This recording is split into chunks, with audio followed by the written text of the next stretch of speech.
श्रोताओं नमस्कार। समसामयिक विषयों पर आधारित हमारे साप्ताहिक कार्यक्रम बातों बातों में के आज के अंक के साथ मैं विकल्प शुक्ला। श्रोताओं, केंद्रीय वित्त मंत्री श्रीमती निर्मला सीतारमण ने बीती 1 फरवरी को आगामी वित्तीय वर्ष के लिए केंद्रीय बजट पेश किया है। इस बजट को भारतीय अर्थव्यवस्था के अगले 25 वर्षों के लिए एक रोड मैप के रूप में पेश किया गया है। इस बजट में मूलभूत अधोसंरचना यानी कि इंफ्रास्ट्रक्चर पर जोर देने के साथ ही रोजगार के अवसरों को पैदा करने पर भी बल दिया गया है। इस बजट की प्रमुख विशेषताएं क्या हैं, इन पर विस्तार से जानकारी हासिल करने के लिए आज हमारे साथ हैं छत्तीसगढ़ के जाने माने अर्थशास्त्री और रायपुर स्थित पंडित रविशंकर शुक्ल विश्वविद्यालय के अर्थशास्त्र विभाग के अध्यक्ष professor doctor R.K. Brahme. Doctor Brahme, Akashvani समाचार के इस कार्यक्रम में हम आपका हार्दिक स्वागत करते हैं। धन्यवाद विकल्प जी।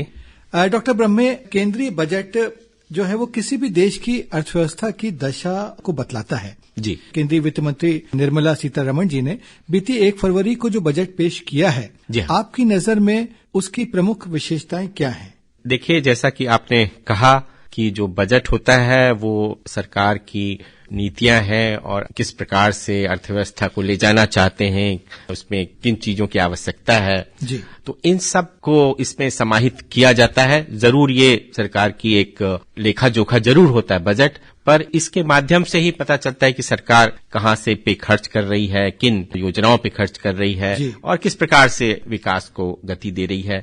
तो ये जो बजट प्रस्तुत किया गया है, मैं इसे कहूंगा कि ये तो हमारी बजट की परिपाटी से एक अलग ही बजट है और बहुत ही ये संतुलित भी है और विकासोन्मुख जो नीतियां हैं उनको बढ़ावा दिया गया इस बजट में। जैसा आपने कहा कि इंफ्रास्ट्रक्चर पे जोर है, तो इसमें अल्पकाल के जो उद्देश्य हैं कि अल्पकाल में कुछ लोगों को फौरी राहत देनी है कल्याणकारी योजनाओं के माध्यम से, और देश की एक दीर्घकालीन जो दशा किस प्रकार से होगी, हम किस प्रकार से विकास करना चाहते हैं, उसका एक खाका इसमें रखा गया। और ये भी कहा गया, जिसको आपने भी उल्लेख किया, कि आगामी 25 सालों में हम देश को किस प्रकार से देखना चाहते हैं, हमारे विश्व के नक्शे में किस प्रकार से हो, जैसे कि हमारी एशिया की तीसरी बड़ी अर्थव्यवस्था है।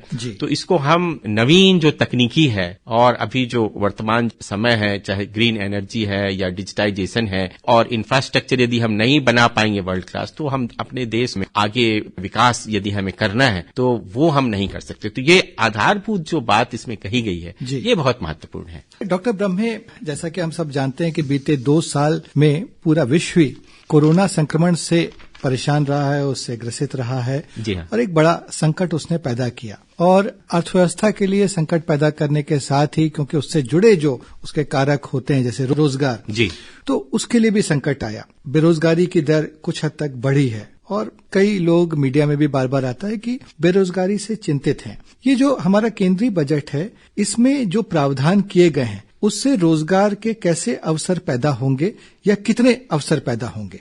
देखिए, बहुत ये महत्वपूर्ण आपने प्रश्न किया है, क्योंकि हमारा देश एक युवा देश है और ये रोजगार की जो अभी चर्चा पूरे देश में बहुत हो भी रही है। तो इसी नजरिए से यदि ये जो बजट है, इसमें आप देखेंगे, एक तो वित्त मंत्री ने स्पष्ट रूप से ये कहा है कि हम कितने रोजगार देने वाले हैं। ये बात उन्होंने कही है कि हम एक साल में जैसे 15 लाख रोजगार देंगे या 5 सालों में 60 लाख रोजगार है और हमारी अतिरिक्त क्षमता 30 लाख लोगों की है। ये बात तो वित्त मंत्री जी ने स्वयं बजट में कही है। पर इसको यदि आप देखें कि तो इस बजट में जो सबसे ज्यादा जहां पे राशि खर्च की जा रही है, वो राशि है आपकी आधारभूत संरचना।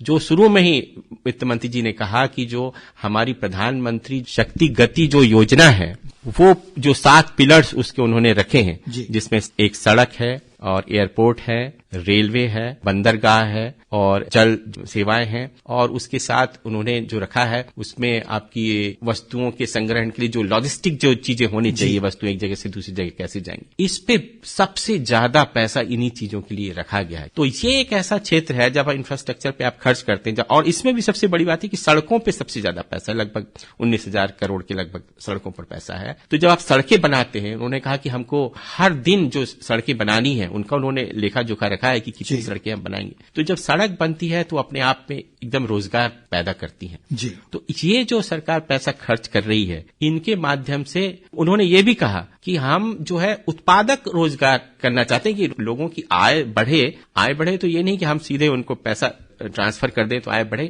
पर वो रोजगार के माध्यम से बढ़ाए। हम ज्यादा से ज्यादा रोजगार पैदा करना चाहते हैं इन्हीं के माध्यम से। तो इसीलिए इस प्रकार की जो योजना है, और इसीलिए आप देखें कि सबसे ज्यादा खर्च इनमें किया गया, जिस वहां की रोजगार की बहुत संभावनाएं हैं। हाउसिंग सेक्टर को बहुत बूस्ट मिला है।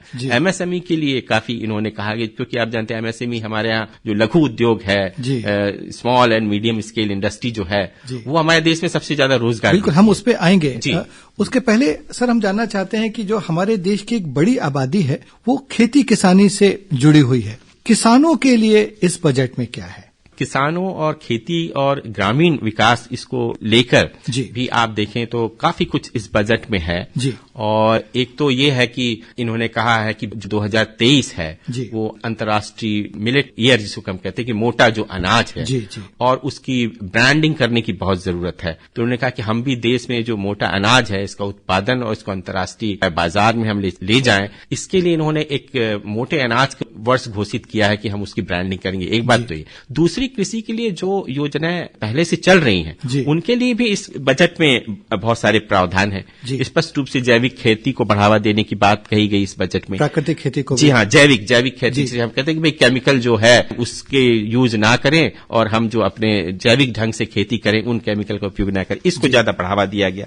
और उसके साथ साथ फसल बीमा योजना जो चल रही थी और किसानों के लिए जो प्रधानमंत्री कृषि सिंचाई योजना थी या उर्वरक के संबंध में है या राष्ट्रीय कृषि विकास जो चीजें हैं, और इसके साथ साथ किसानों के लिए जो लगभग 68,000 करोड़ रुपए जो राशि हस्तांतरित की जाती है सीधे जो उनके खातों में है। इस प्रकार से पूरे कृषि के लिए यदि आप देखेंगे, क्योंकि ये एक ऐसा क्षेत्र है कि ये हमारा प्राथमिक क्षेत्र कहलाता है, क्योंकि सबसे पहले ध्यान हमको इसमें देना है। और वो समर्थन मूल्य पे जो खरीदी करते हैं गेहूं और धान की, उसके लिए भी 2.37 लाख करोड़ रुपए का उन्होंने भी उसके लिए जो है प्रावधान रखा है। इसके अलावा खेती में लागत कम करने के लिए और जो उत्पादन बढ़ाने के लिए, जैसे कि सरकार का लक्ष्य है कि किसानों की आमदनी दुगनी हो, तो अब उन्होंने आधुनिक तकनीक का भी सहारा लिया जाएगा, जैसे कि कीटनाशकों का, पोषक तत्वों का छिड़काव ड्रोन के जरिए। बिल्कुल, ड्रोन से भी उसका पूरी किया जाएगा। ये भी इस बजट में रखा गया। तो इस तरीके से आप देखें तो काफी बातें जो है कृषि के विकास किस प्रकार से करना है और आधुनिक तरीके से किस प्रकार से हो,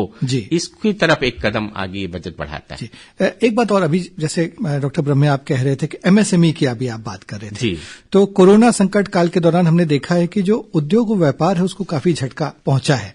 खास तौर से जो हमारे लघु और मध्यम दर्जे के उद्योग हैं उनकी स्थिति काफी नाजुक हुई है। उन्हें इस परेशानी से उबारने के लिए इस बजट में क्या प्रावधान किए गए हैं? एमएसएमई सेक्टर के लिए भी ये रखा गया है कि वो किस प्रकार से अब जो है उनको कोई लिक्विडिटी जो है उनको कमी ना हो और उनको जो क्रेडिट पॉलिसी जो है उनकी उसमें उन्होंने बढ़ाया है, उसका दायरा बढ़ाया है, ज्यादा राशि उसके लिए आवंटित की है। इसके साथ जो उद्योगों के लिए एक विशेष बात है, ये देखा है कि वो आधुनिक तकनीकी का कैसे योगदान करें और सभी जगह उन्होंने जो है डिजिटाइजेशन के माध्यम से या सौर ऊर्जा के लिए जो उद्योग है, तो इस प्रकार के उद्योग आए। कुछ ऐसे उद्योग आप देखेंगे कि गेमिंग इंडस्ट्री है या सॉफ्टवेयर की इंडस्ट्री है, तो इस प्रकार के नए जो चीजें हैं, आने वाले जो 25 सालों की जो रूपरेखा की बात कही गई है, जो पहले परंपरागत रूप से बजट में नहीं उल्लेख होता था, इस तरफ भी उद्योगों की तरफ उन्होंने कहा गया कि यहाँ पे भी ज्यादा उद्योग, लघु उद्योग हैं या हमारे मध्यम उद्योग हैं, वो इस दिशा में आगे बढ़ के काम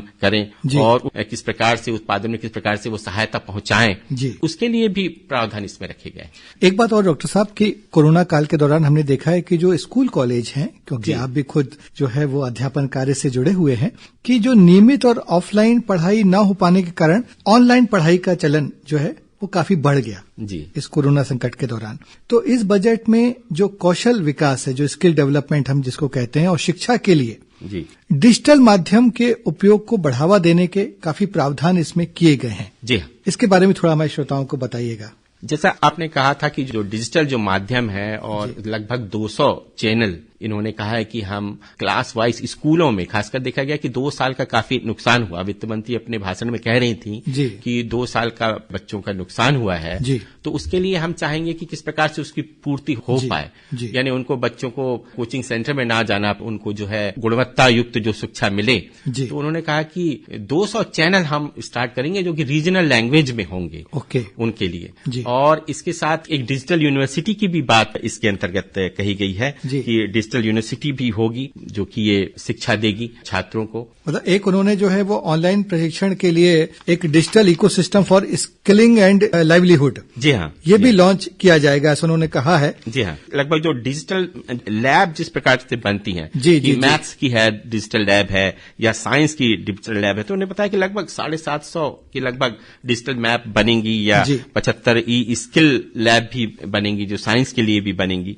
तो इस प्रकार से स्किल की भी जो आप बात कह रहे थे स्किल के लिए, तो स्किल के लिए भी उन्होंने कहा कि स्किल को हम इंडस्ट्री से लिंक करके कि जो इंडस्ट्री की आवश्यकता है उद्योग की, उसके माध्यम से हम स्किल डेवलपमेंट करने की बात करेंगे। एक बात और है कि हम सब देख रहे हैं देश में डिजिटल लेन देन भी काफी बढ़ गया है और ये हम सब देख रहे हैं बीते कुछ वर्षों में, और इससे अर्थव्यवस्था में भी एक पारदर्शिता आ रही है। जो केंद्रीय बजट पेश हुआ है उसमें डिजिटल रुपए की शुरुआत की भी बात कही गई है, इसका क्या फायदा देखने को मिलेगा? देखिए, ये तो एक और कहें कि प्रगति की ओर बढ़ाया गया कदम है कि आप किस प्रकार से देश में जो काला धन है या भ्रष्टाचार है या इसको जब आप कम करने के लिए जो डिजिटल करेंसी होगी वो एक बहुत बड़ा उसका योगदान होगा, क्योंकि उसका जो भुगतान होगा या जो आप किसी दूसरे को करते हैं उसका भुगतान, तो वो तो डिजिटल भुगतान ऑनलाइन होगा, पूरा रिकॉर्डेड होगा, उसमें कहीं भी ऐसा नहीं हो सकता, आप उसको छुपा नहीं सकते। बिल्कुल। तो ये एक जो